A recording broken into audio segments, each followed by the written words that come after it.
검찰이 정부 비판 댓글의 공감수를 조작한 혐의로 드루킹으로 활동한 김 씨 등 3명을 구속 기소했습니다. 경찰은 검찰에 보낸 김 씨 휴대전화 130여 대를 다시 가져가는 등 검경 사이에 수사 마찰이 감지됩니다.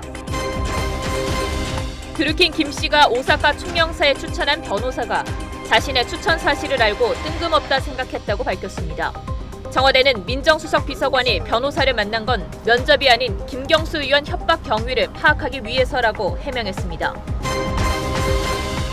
취임 시 5일 만에 사퇴한 김기식 전 금감원장이 선관위가 지난 2년간 아무 문제 제기를 하지 않았다며 위법 판단은 받아들이기 어렵다고 밝혔습니다. 청와대는 김 원장의 낭만은 민정수석실이 책임져야 할 일이 아니라고 했습니다. 에어부산 승무원이 SNS에 승객들을 조롱하는 듯한 사진과 글을 올려 비판이 쏟아졌습니다. 해당 승무원과 사무장은 사과문을 올렸습니다. 대형마트에서 원하는 상품이 있는 곳으로 안내하고 밀지 않아도 알아서 사람을 따라오는 스마트 카트가 등장했습니다. 올해 시범 운영을 거쳐 늦어도 3년 안에 마트에서 볼 수 있게 됩니다. 국내외에서 자율주행 로봇 개발 경쟁이 뜨겁습니다.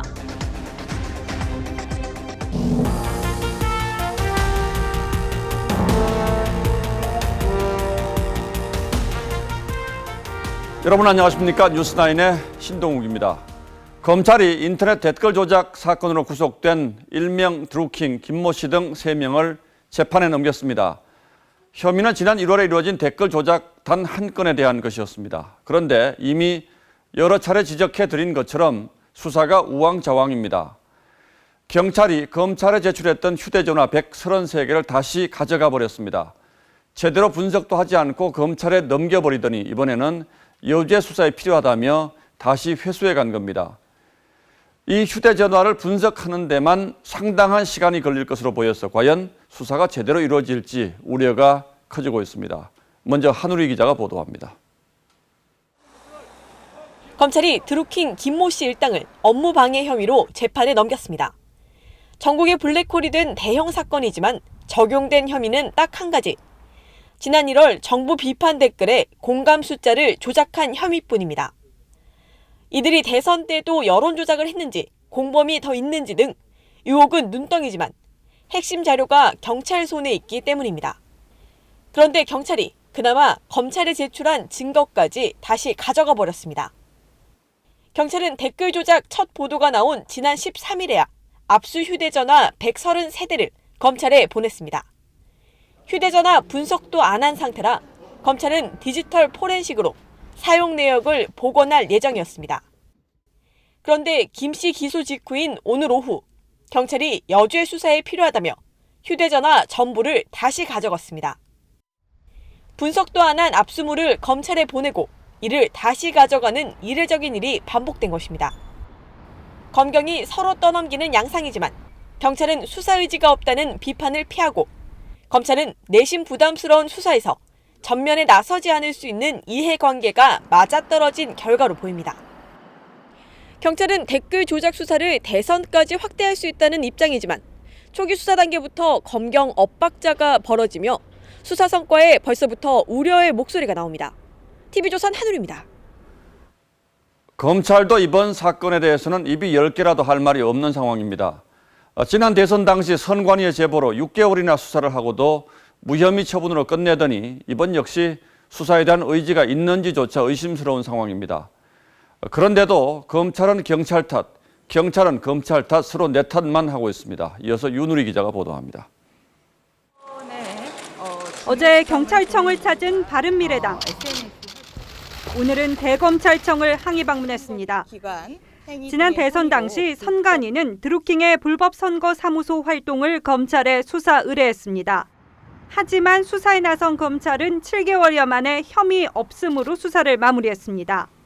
당시 검찰의 대응이 부적절했다는 지적이 나오자 문무일 검찰총장은 경찰 탓으로 돌렸습니다. 검찰은 경찰에 압수수색 보안 지시를 했으나 그 보안 지시를 받고 이후에 경찰의 재영장 청구 신청이 상당히 지연돼서 올라왔다라는 그런 답변을 했고요. 하지만 이주민 서울지방경찰청장은 검찰 탓을 합니다. 압수수색 영장 신청을 여러 번 했지만 검찰이 안 받아줬다는 겁니다. 영장 보완을 지시했다는 검찰, 영장을 받아주지 않았다는 경찰. 정치권의 부실 수사 지적에 검찰과 경찰이 서로 책임을 떠넘기고 있습니다. 자유한국당과 바른미래당은 검찰과 경찰 모두를 불신하며 특검 수사를 주장하고 있습니다. TV조선 윤을입니다. 댓글 조작을 주도한 드루킹이 과연 어디에서 돈을 조달했는지도 의혹 덩어리입니다. 사무실 임대료에 직원 월급 등 매달 수천만 원의 비용이 들었을 것으로 추정되는데 김 씨는 강연 수익과 비누 판매로만 이 돈을 조달했다고 경찰에서 진술했습니다. 경찰은 이 말에 신빙성이 떨어지는 것으로 보고 자금 출처 조사에 착수했습니다. 차순우 기자가 보도합니다. 드루킹 김모 씨의 느릅나무 출판사는 건물 3개 층을 사용했습니다. 직원은 7명뿐이지만 수십 명이 업무를 보고 숙식까지 할 수 있는 공간을 마련했습니다. 1층, 2층하고 이게 3층, 1층 거기 쓰는 게 다 합쳐서 약 500이라고 보시면 됩니다. 출판사는 드루킹 김모 씨에게 매달 월급과 수당으로 600만 원을 지급했습니다. 경찰 수사 과정에서 휴대폰 170여 대가 압수됐는데 최저기본료만 따져도 매월 200여만 원씩은 들어갑니다. 하지만 느릅나무는 책 한 권 출판하지 않았고 수익 사업은 비누 판매와 강연료 뿐이었습니다. 사무실 앞 창고에는 이처럼 비누를 만들기 위한 물품과 상자들이 쌓여 있습니다. 김 씨는 경찰에서 원래 있던 재산과 강연료로 출판사를 운영했다고 진술했습니다. 하지만 김 씨가 사는 집조차도 처가에서 부인 명의로 구입해 준 것입니다. 경공모 자금 역시 출처가 의문입니다. 드루킹은 지난 1월 안희정 당시 충남지사를 강연에 초청하며 운영자금이 11억 원이라고 설명했습니다. 경찰은 이제야 지능범죄수사대 수사관을 투입하고 김 씨와 공범 2명, 느릅나무 출판사의 자금 흐름 추적에 나섰습니다. TV조선 차순우입니다. 지금부터는 드루킹의 인사청탁 문제를 좀 짚어보겠습니다. 김경수 의원은 드루킹으로부터 추천받은 도모 변호사를 오사카 총영사로 천거했다가 받아들여지지 않자 나중에 백운우 청와대 민정비서관을 만나도록 주선했습니다. 그런데 청와대와 도 변호사의 설명이 좀 다릅니다. 청와대는 김경수 의원이 협박받은 문제 때문에 만났다고 했지만 도 변호사는 오사카 총영사 문제로 만나서 일본 얘기를 주로 했다고 주장했습니다. 오래전의 얘기가 아니고 불과 며칠 전 일인데 청와대의 설명이 나올 때마다 말이 조금씩 달라집니다. 보도에 강동원 기자입니다. 청와대는 당초 드루킹의 김경수 의원 협박 때문에 백원우 민정비서관이 나섰다고 했습니다. 문재인 정부의 등을 돌리면 어떻게 되는지 보여줄 수 있다. 뭐 이런 식의 어찌 보면 반위협적인 발언들을 해서 참.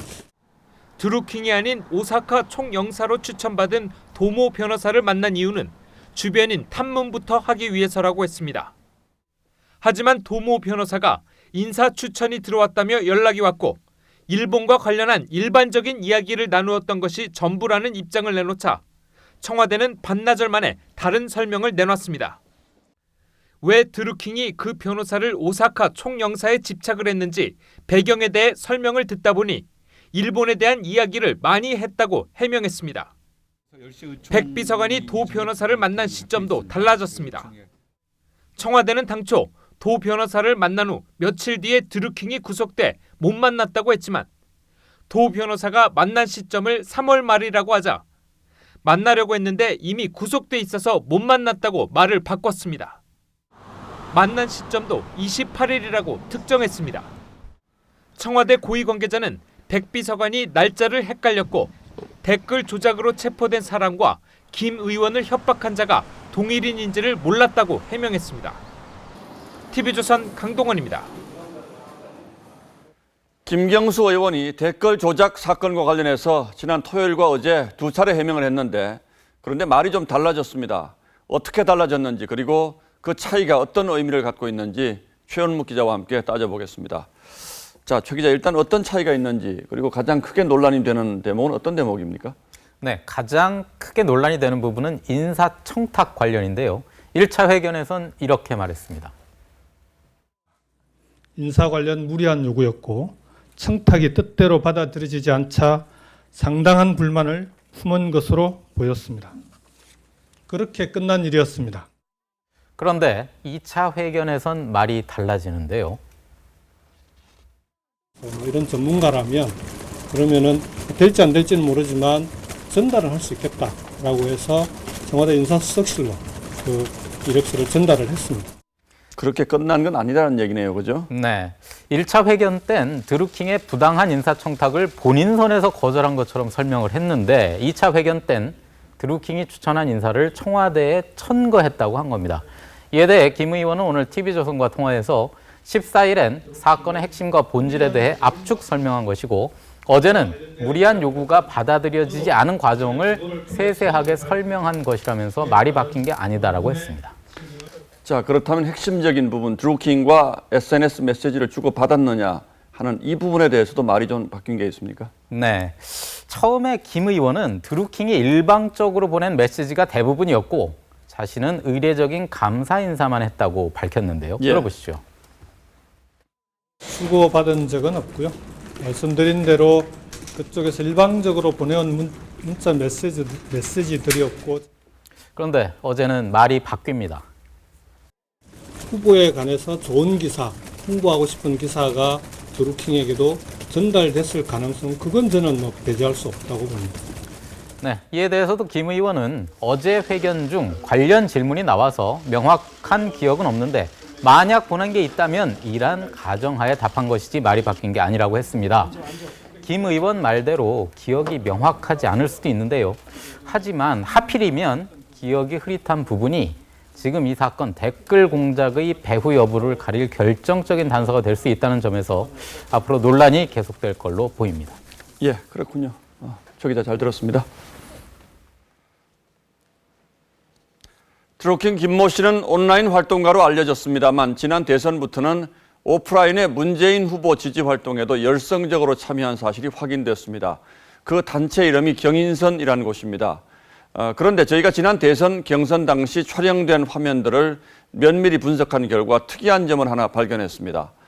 경선 현장에 동행한 당시 후보부인 김정숙 여사가 경인선을 직접 언급하며 찾아가서 일일이 인사까지 나누는 장면입니다. 여기에는 김경수 의원의 모습도 등장합니다. 김태훈 기자가 보도합니다. 지난해 3월 더불어민주당 대통령 후보 광주 경선 현장.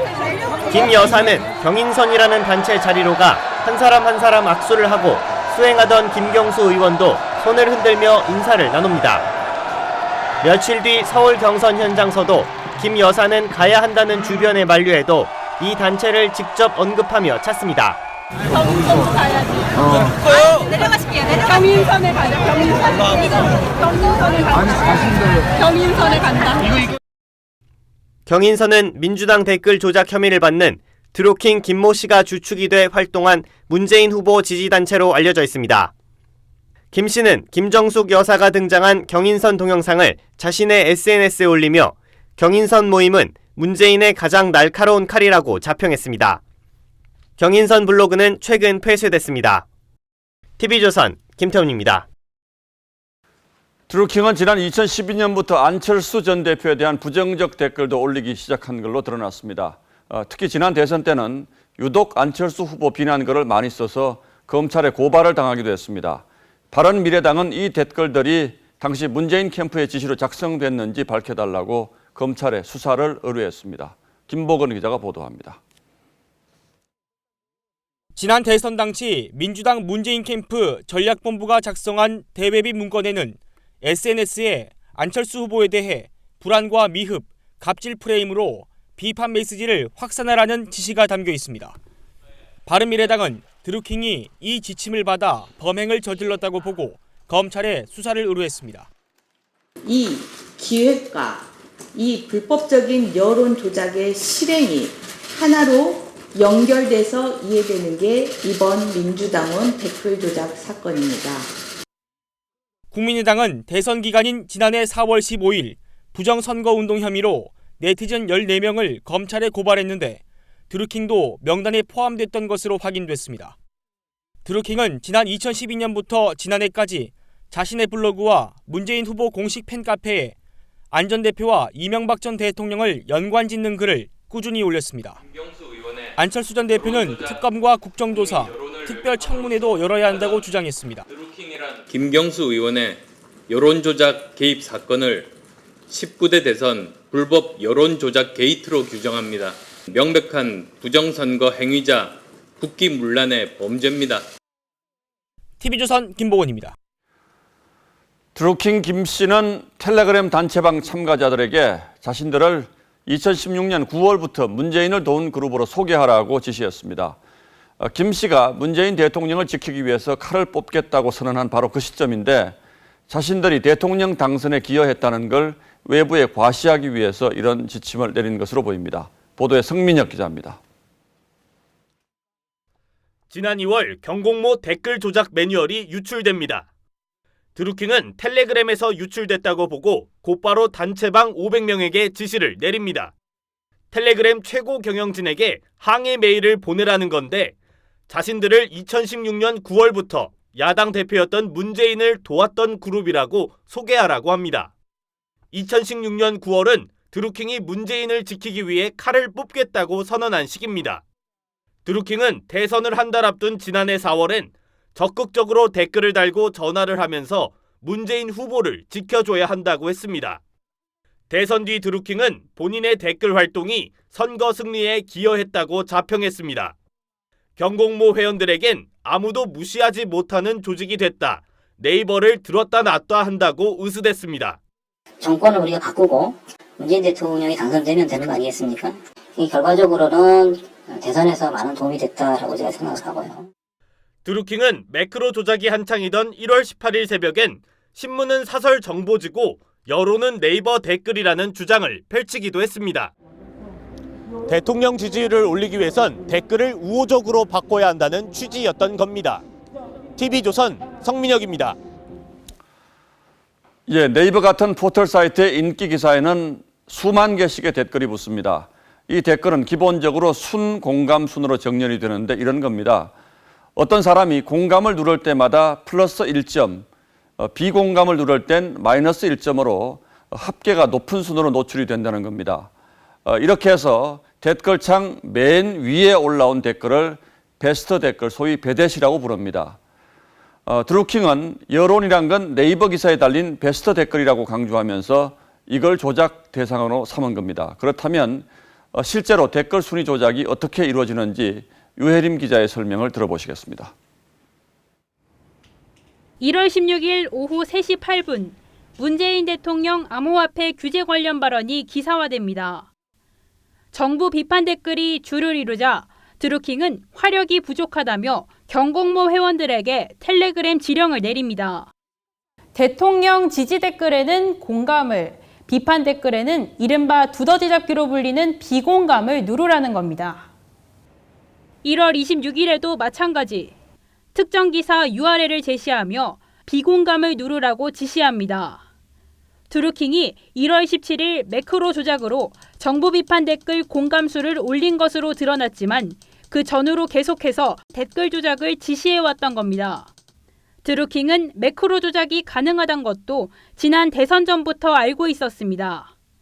지난해 4월 11일 드루킹은 댓글 기계 소문을 들었다며 1시간에 3,000개 넘는 댓글을 생성할 수 있다고 했습니다.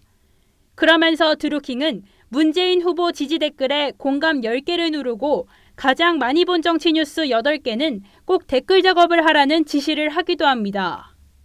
이런 드루킹은 정작 2012년 댓글 조작은 가장 악랄한 여론 조작이라며 이명박 전 대통령을 비판했었습니다. TV조선 유혜림입니다. 자, 그런데 선거철이 되면 드루킹처럼 지지율을 조작해주겠다며 정치인에게 접근하는 이른바 디지털 정치 브로커가 적지 않다고 합니다. 저희 취재진이 이런 일을 하는 사람을 직접 만났는데 2천만 원이면 서울시장 선거의 지지율도 조작할 수 있다고 장담했다고 합니다. 충격적인 얘기죠. 정운섭 기자가 취재했습니다. 선거철이 되면 팀으로 활동하는 여론 조작단이 움직입니다. 이번에 올라가는 팀은 실질적으로 많이 있어요. 많이 있다. 네, 제가 알고 있는 것만으로.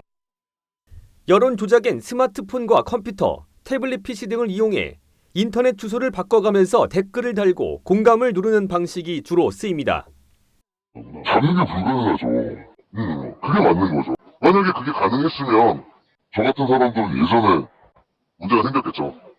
잡혔겠죠. 특정 기사의 검색 랭킹을 상승시키거나 특정 댓글들을 댓글 목록 상단으로 올려 유권자들의 인식에 영향을 줍니다. 사람들이 예를 들어서 본 걸 떠보고 그 내용이 비슷하다 보면 자기도 모르게 그냥 그 내용이 사실인지 믿어요. 어느 순간 세뇌가 되죠. 정치권은 비용을 지불하고 여론 조작팀을 고용한다고 업계 관계자는 전합니다. 마음대로 바꿀 수 있죠. 온라인 지식으로. 서울시장 선거보다 견적. 서울시장 선거 보고 얼마 들어가 있어요? 2천만 원? 인터넷에는 지금도 아이디를 산다는 광고가 넘쳐납니다. TV조선 정섭입니다. 또 이번 댓글 여론 조작 사건으로 매크로라는 프로그램이 뜨거운 논란이 되고 있습니다. 원래는 빠른 클릭이 필요한 티켓 예매 등에 주로 쓰이는 프로그램인데 어쩌다가 이런 나쁜 용도로 악용되게 됐는지, 그리고 이걸 막을 방법은 없는 건지 김자민 기자가 상세히 짚어봐 드리겠습니다. 자동 댓글을 달 수 있는 매크로 프로그램 사용법을 다룬 영상입니다. 게시판을 설정하고 댓글 내용을 입력하자 초 단위로 댓글이 달립니다. 매크로는 사람을 대신해 같은 작업을 신속하게 반복해주는 자동화 프로그램입니다. 빠른 클릭이 요구되는 기차표 예매, 수강 신청 등에 쓰였고 게임 아이템을 획득하기 위한 반복 작업에도 사용됐습니다. 문제는 매크로가 음원 차트와 인기 검색어, 댓글 지지수 등 각종 순위의 조작에도 악용됐다는 점입니다. 드루킹도 지난해 7월 매크로를 사용해 자신의 팟캐스트 순위를 순식간에 10위권까지 끌어올린 정황이 포착됐습니다. 매크로는 주로 SNS에서 은밀히 거래됩니다. 한 달 사용하는데 10만 원이에요. 서버비랑 저희 여러 가지 알바비 대비 굉장히 저렴한 거죠. 네이버와 다음 등 포털은 매크로 방지 보안을 강화하고 있다고 하지만 이런 방화벽을 뚫는 변종 프로그램이 끊임없이 등장하고 있습니다. 우회하는 기술이 계속해서 나온단 말이죠. 그래서 어떤 하나의 기술로 모든 것들을 해결할 수 있는 그런 것은 없다라고 봅니다. 일각에선 추천수에 따라 댓글의 순위를 매겨 경쟁을 조장하는 포털 사이트들의 정책이 댓글 여론 조작을 부추긴다는 지적이 나옵니다. TV조선 김자민입니다.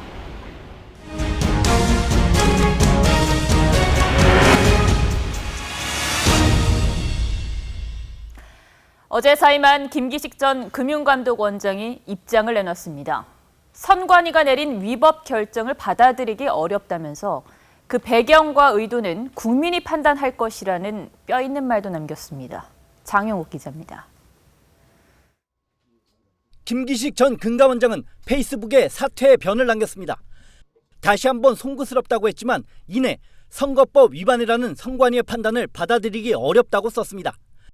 제기된 비판 중엔 받아들이기 어려운 것들이 있었다며 배경과 의도가 무엇인지는 국민들께서 판단할 몫이라고 썼습니다.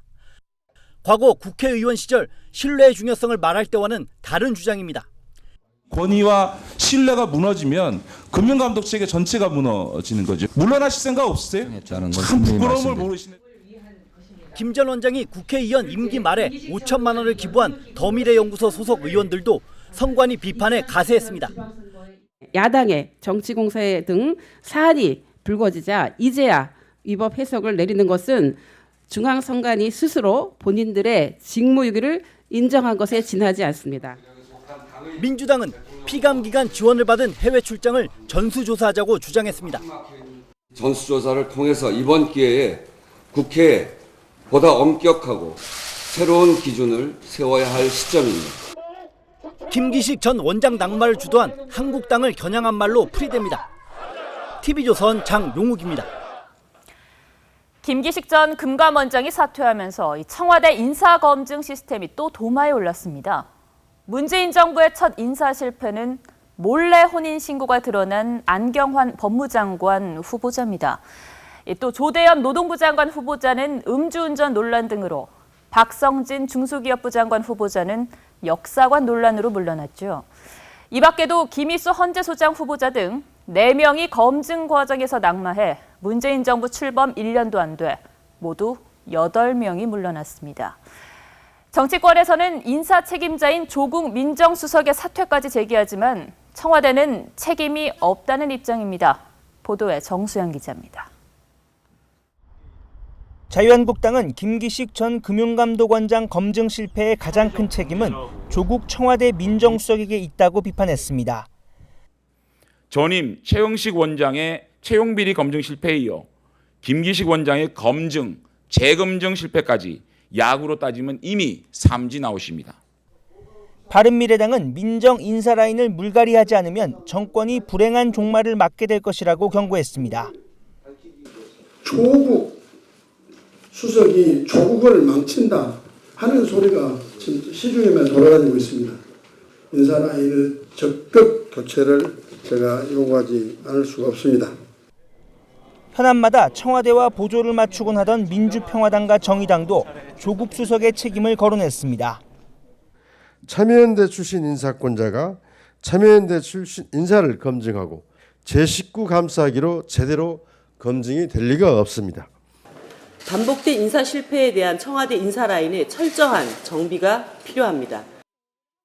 청와대는 야권의 민정 라인 교체 요구를 거부했습니다. 청와대 고위 관계자는 김 전 원장의 검증 절차 등과 관련해 민정수석실이 책임져야 할 일이라고 생각하지 않는다고 말했습니다. TV조선 정수양입니다. 어제 선관위가 선거법 위반 판단을 내린 건 김 전 원장이 더 좋은 미래 연구소에 후원금 5천만 원을 기부한 것이었습니다. 그런데 홍종학 중소벤처기업부 장관도 국회의원 임기 말 같은 연구소에 액수는 훨씬 적습니다만 420만 원을 기부한 사실이 드러났습니다. 주원진 기자입니다. 홍종학 장관의 2016년 국회의원 회계보고서입니다. 임기 종료 4일 전 자녀 후원금 422만 1,830원을 모두 더 좋은 미래 연구소에 기부했습니다. 매달 20만 원이던 평소 기부 액수를 훨씬 뛰어넘는 액수입니다. 선관위는 어제 김기식 전 원장이 종전의 범위를 벗어나 특별회비 명목으로 금전을 제공해 공직선거법에 위반된다고 판단했습니다. 홍 장관은 지난 2016년 2월 불출마 선언을 한 뒤 3달 동안 후원금 4,100만 원을 모두 사용했습니다. 같은 당 더 좋은 미래연구소 소속 의원 등 9명에게 1,200만 원을 기부했고 의정활동 영상을 찍는 무급인턴에게 990만 원을 지불했습니다. 2016년 2월 박근혜 정부의 테러방지법 저지를 위한 필리버스터 격려금 명목으로 1,000만 원도 사용했습니다. 선관위는 홍 장관의 경우는 김 전 원장보다 액수가 적어 문제될 것이 없다고 말했습니다. 김기식 원장 같은 경우에는 연구기금을 한 5천만 원 낸 거여서 상당히 좀 많이 이제 벗어난 것이었고, 지금 홍종학 의원 같은 경우에는 420 정도 낸 거기 때문에. 홍 장관도 선관위가 이미 위법 사항이 아니라고 판단했다고 해명했지만 논란은 이어질 조짐입니다. TV조선 주원진입니다. 황창규 KT 회장이 정치자금법 위반 혐의로 경찰 조사를 받았습니다. KT가 국회의원들에게 불법 후원금을 주는데 황 회장이 개입했는지 여부가 관건입니다. 이유경 기자입니다. 황창규 KT 회장이 피의자 신분으로 경찰에 출석했습니다. 취재진의 질문에는 짧게 대답했습니다. 경찰 조사에 성실히 임하겠습니다. 정치자금 후원 직접 지시하셨습니까? 황 회장은 KT가 국회의원들을 상대로 정치 기부금 한도가 500만 원인 점을 고려해 불법 쪼개기 정치자금을 후원하는 데 관여한 혐의를 받고 있습니다. 경찰은 황 회장을 상대로 정치 후원금을 만들라고 지시하거나 알고 있었는지 등을 집중 추궁했습니다. 경찰은 지난 2014년부터 3년여간 KT가 미래창조과학 방송통신위원회와 정무위원회 소속 의원 90여 명에게 4억 3천만 원가량을 건넨 것으로 의심하고 있습니다.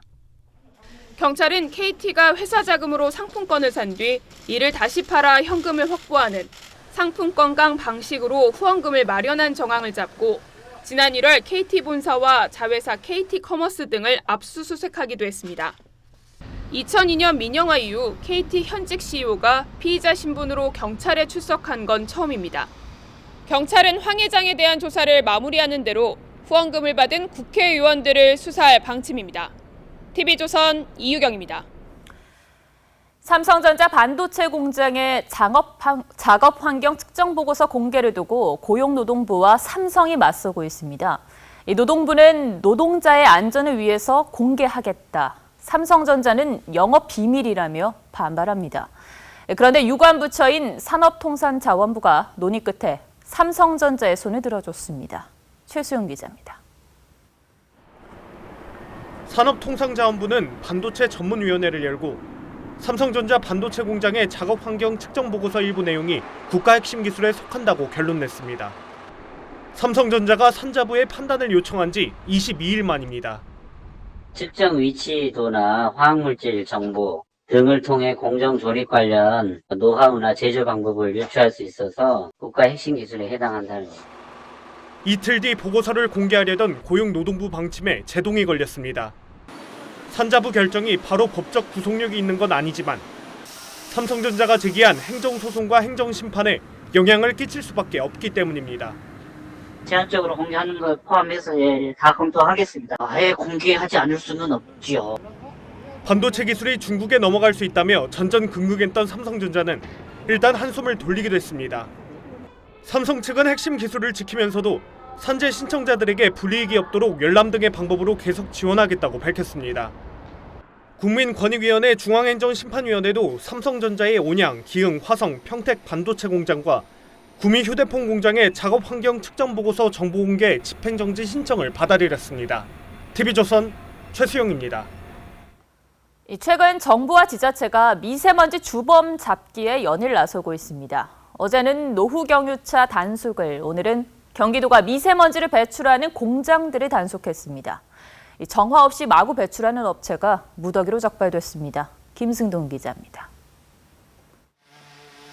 경기도의 한 공사 현장입니다.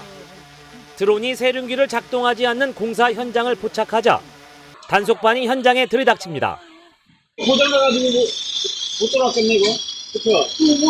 켜놨다더니 켜보니까 안 되는데. 주방용 가구 공장은 새카만 가루가 쌓여 있습니다. 도장 작업을 하면서 대기 오염 방지 시설도 갖추지 않았습니다. 이게 지금 밖으로 다 내보내고 이 먼지가 다 어디로 가겠냐고 이거. 이게 지금 휴일타거든요. 물론 100% 다 안 되지만. 한 가구 공장은 PVC관을 창문에 연결해 목재 폐기물을 태웁니다. 접착제가 섞인 폐목재는 맹독성 다이옥신을 배출합니다. 다 MDF잖아요 저거. 이거랑 같이 섞어서 조금씩 떼거든요. 경기도 특별사법경찰은 지난달 미세먼지 불법 배출업소 164곳을 적발했습니다. 점검 대상 672곳 가운데 25%에 이릅니다. 불법 배출 위반율은 지난해보다 7%포인트 올랐습니다. 작년보다도 오히려 위반율이 높아진 점을 볼 때 여전히 개선되지 않고 경기도는 위반업체 148곳을 형사 입건하고 16곳은 행정처분을 의뢰했습니다. TV조선 김승도입니다. 에어부산 승무원이 자신의 SNS에 이런 사진을 올렸습니다.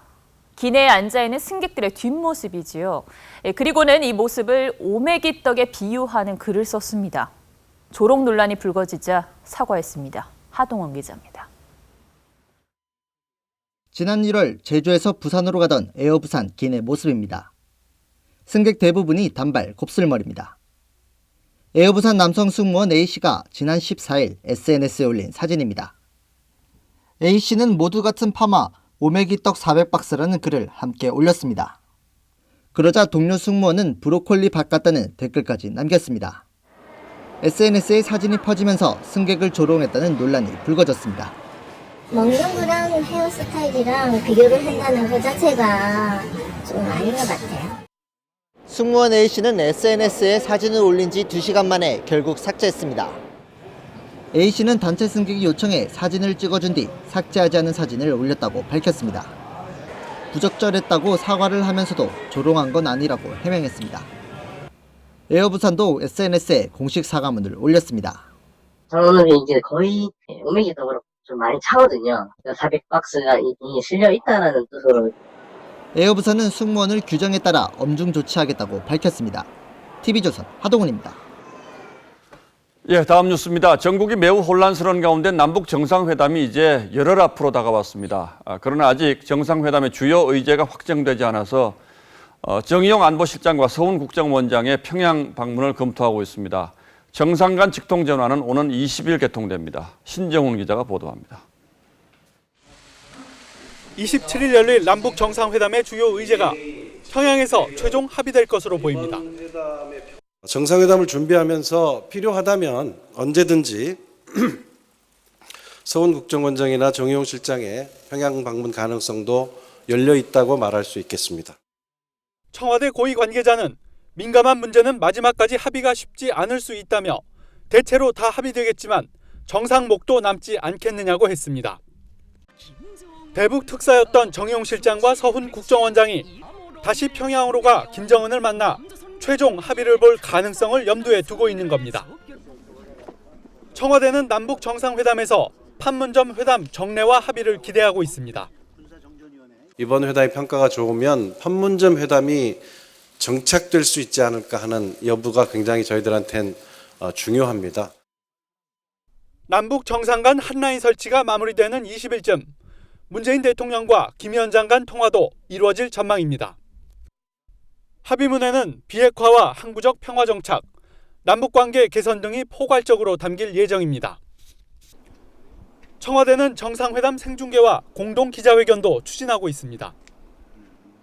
청와대는 미북 접촉도 장소를 빼면 순조롭다면서 회담 장소로 판문점과 제주도도 아직 살아있는 게 아니냐고 했습니다. TV조선 신정훈입니다. 김정은이 아내 리설주와 동생 김여정을 데리고 중국 발레 공연단의 공연을 관람했습니다. 마오쩌둥의 아내 장칭 주도로 만든 발레 작품을 봤는데 북중 관계가 아주 끈끈하다는 걸 과시하는 행보로 보입니다. 김남성 기자입니다.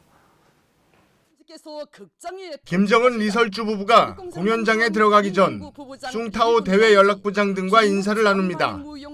김정은 부부는 공연장 중앙에 앉아 중국 발레 무용단의 공연을 지켜봤습니다. 공연 중간 리설주가 중국 공연단장과 얘기를 나누는 모습도 보입니다. 김정은 부부가 관람한 공연은 중국 여성들의 혁명 투쟁을 그린 붉은 여성 중대입니다. 중국 4인방 중 하나였던 마오쩌둥의 아내 장칭의 주도하에 만든 작품입니다. 중국과 북한이 같은 사회주의 혁명을 거쳤다는 점을 강조하기 위한 작품 선정이라는 분석입니다. 조중 두 나라 인민들 사이에 맺어진 혁명적 단결과 혈연적 유대를 힘있게 과시하고 김정은 부부는 공연이 끝난 후 단원들과 악수를 나누고 기념사진도 찍었습니다. 리설주와 김여정은 이틀 전에도 중국 공연단의 공연을 관람했습니다. 지난달 정상회담을 통해 관계 개선을 이룬 북중 양국이 남북 미북 정상회담을 앞두고 자신들의 공조에 이상이 없다는 걸 대내외에 과시한 것으로 풀이됩니다. TV조선 김남성입니다. 원로 배우 최은희 씨가 별세했다는 소식에 파란만장했던 그의 삶이 다시 조명받고 있습니다. 때로는 멜로 영화 같이, 때로는 첩보 영화처럼 영화보다 더 영화 같았던 고 최은희 씨의 삶에 오늘의 포커스를 맞췄습니다. 돌아가시는 날까지는 어머니는 여배우셨어요. 그래서 최은희 선생님을 바라보면서 영화의 꿈을 키웠고 제 속에 있는 영화 한 세기가 완전히 끝났구나 하는 생각이 들고 1947년 새로운 맹서로 스크린에 데뷔한 최은희는 상록수로 제1회 대종상영화제 여우주연상을 받습니다. 감개무량합니다. 너무나 가슴이 벅차올라서 뭐라고 말씀을 드려야 좋을지. 김지미, 엄앵란과 5, 60년대 원조 트로이카로 불리기도 했죠. 1961년 김지미 주연 춘향전과 최은희 주연 성춘향이 동시에 개봉을 했는데 소녀는 기생이 아니었고 이미 남의 아내 된 몸이옵니다. 하늘이 무너져도 소녀의 마음은 굽힐 수 없소이다. 춘향 대결로 불렸던 승부는 서울 관객 38만 명을 동원한 최은희의 완승으로 끝이 났습니다. 당시 상황을 조선일보는 이렇게 기록하고 있습니다. 앞으로도 깨질 가능성이 없는 흥행 기록의 최대 극한을 시연한 것으로 영화계는 보고 있다. 최은희 인생 최대 변곡점은 남편 신상옥 감독과의 만남일 겁니다. 두 사람이 함께 만든 영화 대부분이 한국 영화의 고전들로 손꼽히는 작품들로 한국 영화의 역사라고 해도 과언이 아닙니다. 하지만 1978년 영화광 김정일의 지시로 북한에 납치되며 시련이 찾아옵니다. 6개월 뒤에는 신 감독도 함께 납북돼 두 사람은 북에서 다시 만납니다. 최은희 신상옥 씨가 북한 교열에 강제 납치돼 북한에 억류돼 있는 것으로 밝혀졌습니다. 북한에서도 두 사람은 17편의 영화를 제작했습니다. 그때 만든 영화 소금으로 최은희는 모스크바 영화제에서 여우주연상을 받았습니다. 한국인 최초 해외 영화제 수상이었습니다. 기립박수를 평생 처음 받아봤어요. 외국에 가서요. 그랬을 때 내가 그냥 소름이 쫙 끼치면서 가까스로 탈출해 고국에 돌아와서도 극단 대표를 맡는 등 연기 열정을 불태웠습니다. 하지만 2006년 신 감독을 먼저 떠나보낸 뒤 건강이 악화되며 10년 넘게 투병 생활을 해왔습니다. 신 감독 잘 만나서 거기서 신필님을 설립하세요. 그리고 좋은 영화 남기시면은 나도 이제 따라가고. 고인이 생전 가장 좋아했다는 노래입니다. 난 참 바보처럼 살았군요.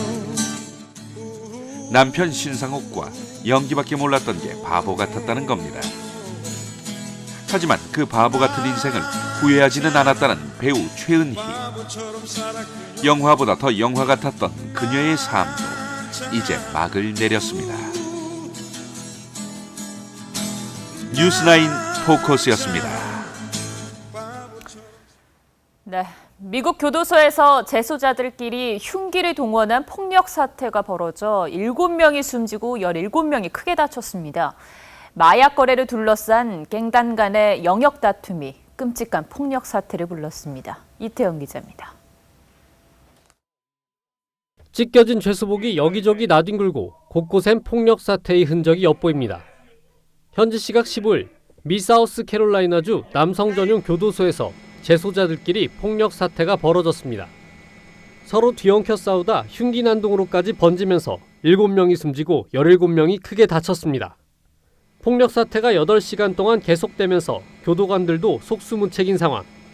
폭력 사태는 경찰 특수기동대가 들이닥치고 나서야 진압됐습니다. We gathered as many people as we could, as quickly as we could, and went in as soon as we thought it was safe for our staff. 교도소 측은 마약 거래를 둘러싼 갱들 간의 영역 싸움으로 벌어진 사건이라고 설명했습니다. 수감자들이 흉기를 갖게 된 경위는 밝혀지지 않았습니다. 미국에서 가장 삼엄한 경비로 전해지는 리 교도소에는 죄질이 나쁘고 형기가 긴 남성 범죄자 1,500명이 수감돼 있습니다. TV조선 이태용입니다. 마트에서 장 보면서 무거운 카트를 밀고 다니는 게 불편할 때가 있지요. 이젠 손대지 않아도 알아서 나를 따라오고 내가 원하는 물건이 있는 곳으로 안내도 해주는 똑똑한 카트가 국내 대형마트에 처음 선을 보였습니다. 공항과 서점에서도 이런 자율주행 로봇들이 열심히 활약 중입니다. 장동욱 기자입니다. 상품을 둘러보는 고객 뒤로 미는 사람 없이 카트가 스스로 따라갑니다. 이마트에서 시범 운영에 들어간 무인 카트입니다. 원하는 상품을 얘기해주면 프렌치 카페 상품이 있는 자리까지 안내도 해줍니다. 바코드를 찍어 담으면 카트에서 바로 결제까지 가능합니다. 혼잡한 마트 환경에서 고객에게 불편함을 주지 않는 정도의 자율주행 기능, 이런 것들은 마트에서 충분한 테스트와 개발을 거쳐서 고객 서비스를 제공할 생각입니다. 길 안내부터 계산까지 해주는 스마트 카트는 올해 시범 운영을 거쳐 늦어도 3년 안에 마트에서 볼 수 있게 됩니다. 국내외 업계에선 이미 무인 카트 실험이 활발히 이루어지고 있습니다. 네이버랩스가 개발한 자율주행 로봇 어라운드는 서점에서 고객들이 읽은 책을 수거하며 호평을 받았고, LG전자가 개발한 안내 로봇은 인천공항에서 길 안내와 청소 등에 쓰이고 있습니다. 미국의 한 호텔은 간단한 룸 서비스에 무인 로봇을 투입하기도 했습니다. 미국 대형 유통업체 월마트도 최근 무인 쇼핑카트와 드론 관련 특허를 연달아 내며 무인화 발걸음에 힘을 더하고 있습니다. 고객 편의와 비용 절감을 동시에 겨냥한 기업들의 무인화 전략이 자율주행 기기의 다양한 활약을 일상 속으로 끌어당기고 있습니다. TV조선 장도홍입니다. 메이저리그 LA 다저스의 류현진이 오늘도 펄펄 날았습니다. 삼진을 9개나 잡아내며 2경기 연속 승리를 거머쥐었습니다. 이다솜 기자입니다. 딱 한 번의 위기는 2회였습니다. 선두타자 램프로에게 2루타를 허용한 류현진. 다음 타자 빌라누에바에게 홈런을 내줍니다. 시즌 첫 홈런을 내줬지만 류현진의 진가는 이 순간부터 빛을 발휘했습니다. 언제 홈런을 맞았냐는 듯 토데로를 삼진으로 돌려세웠고 헤지스까지 헛스윙을 유도, 달아오른 샌디에이고 타선을 잠재웠습니다. 류현진이 잘 버텨내자 다저스 타자들도 힘을 냈습니다. 3회 캠프에 석점 홈런을 앞세운 다저스, 순식간에 역전에 성공합니다. 어깨가 가벼워진 류현진은 삼진쇼로 화답했습니다. 스트라이크 존에 걸치는 직구와 체인지업의 샌디에이고 타자들, 연신 헛스윙을 남발했습니다.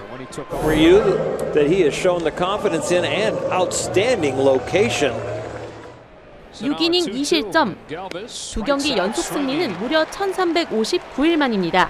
삼진은 올 시즌 최다인 9개, 볼넷은 단 1개도 허용하지 않았습니다. 지난 경기에서 재미를 봤던 커트의 위력이 오늘 경기에서는 조금 떨어지자 곧바로 직구와 체인지업을 앞세워 위기를 벗어나는 등 경기 운영 능력이 돋보였습니다. 현지 언론도 예전에 류현진이 돌아왔다며 호평했습니다. 류현진의 다음 등판은 오는 23일 워싱턴전이 유력합니다. TV조선 이다솜입니다.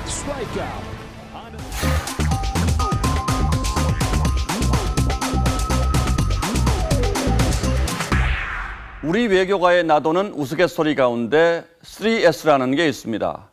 비전문가 외교관이 늘어나는 실태를 꼬집은 말인데 이런 외교관이 국제회의에 가면 사일런트, 즉 침묵하다가 뭔가 이해했다는 듯 가끔 스마일, 미소 짓더니 나중에는 슬립, 잠을 잔다는 겁니다.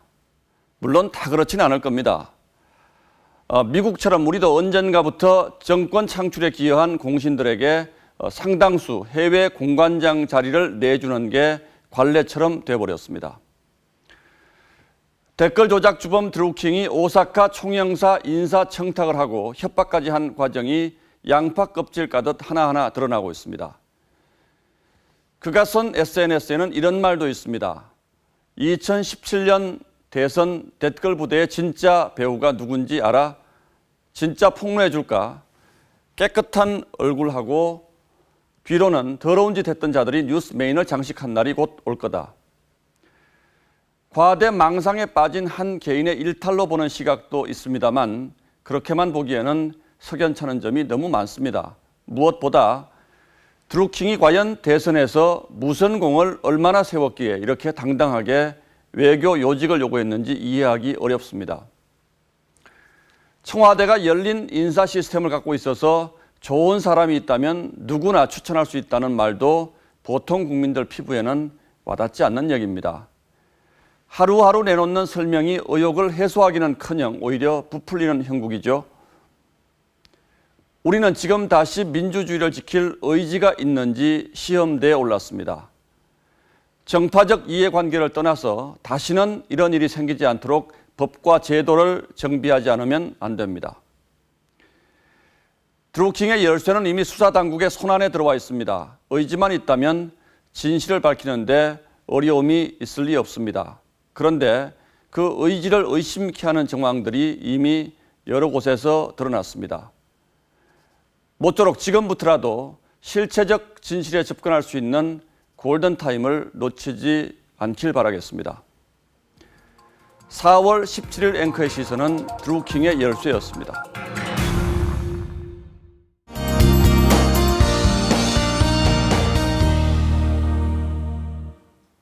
네, 요즘 같은 날씨엔 어떤 옷을 입어야 될지 고민되시죠? 낮에 실내에서는 더운 감도 있는데 출퇴근길에는 쌀쌀합니다. 내일도 일교차가 15도 내외로 크게 벌어지니까요. 이 겉옷 속에 가디건 하나 정도 챙기시면 좋겠습니다. 또 당분간 건조한 날씨 이어지는데요. 미세먼지는 내일 남부를 중심으로 나쁨 단계 예상되고 있습니다. 충북과 전남, 영남, 제주는 종일 나쁨 단계, 또 강원 영서, 충남 지역도 오전 한때 농도가 좀 오를 것으로 보입니다. 또 밤사이 중부와 경북 내륙에는 서리가 내리는 곳이 있겠습니다. 이 정도로 아침에 쌀쌀하다는 얘기죠. 철원이 2도로 시작을 하겠고 또 안동 6도, 광주 7도로 시작을 하겠습니다. 낮 최고 기온은 전국 곳곳이 20도를 웃돌며 매우 포근하겠는데요. 이번 주는 이렇게 낮에 포근한 날씨 계속될 전망이고요. 일교차도 계속 크게 벌어지겠습니다. 또 일요일에 전국에 비 예보가 있습니다. 날씨였습니다. 이번 정부 들어서 청와대가 자주 쓰는 표현이 국민의 눈높이라는 말입니다. 그런데 거듭된 인사 혼선에 대해서 조국 민정수석의 책임이 없다고 잘라 말할 수 있는지, 혹시 국민의 눈높이를 스스로에 대해서는 너무 낮춰잡고 있는 건 아닌지 자문해 보시기 바랍니다.